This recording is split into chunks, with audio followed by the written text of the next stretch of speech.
In today's video, I'm going to teach you how to customize a document header by adding and positioning an image, such as your logo. This is a handy skill whether you're sprucing up a professional report or adding a personal touch to your creative projects.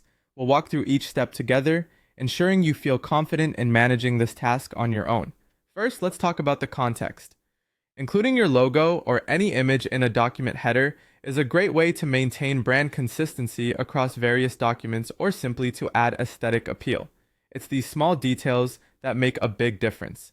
Now, let's dive into the process. We'll begin by navigating to the header section of your document. This area is separate from the body of your text, designed specifically for elements like titles, logos, or any information you want to appear at the top of each page. To access the header, click on the header area, usually located at the very top of your page. This will allow you to insert elements that will appear consistently across each page of your document.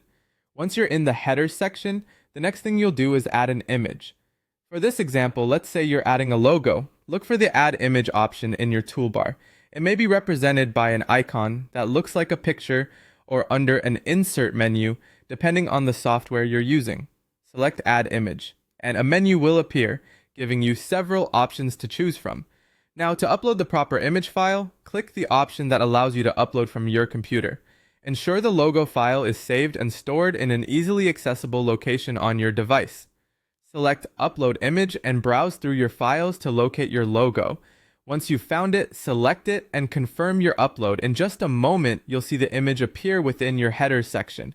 With your logo added to the header, the next step is about positioning.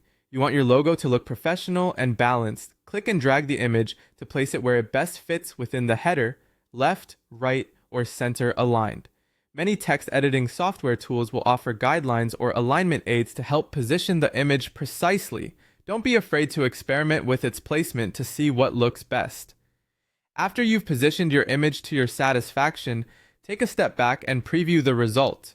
This final look is crucial in ensuring it meets your expectations. If everything looks good, proceed to save your document to keep your changes intact. This ensures that every time you open your document, the header appears with your professionally placed logo, ready to impress anyone who reads it. By following these steps, you'll have added your logo to the header of your document, enhancing its visual appeal and professionalism. Once you've practiced this a few times, you'll find it becomes a quick and easy addition to any document you work on. Thanks for watching and happy editing.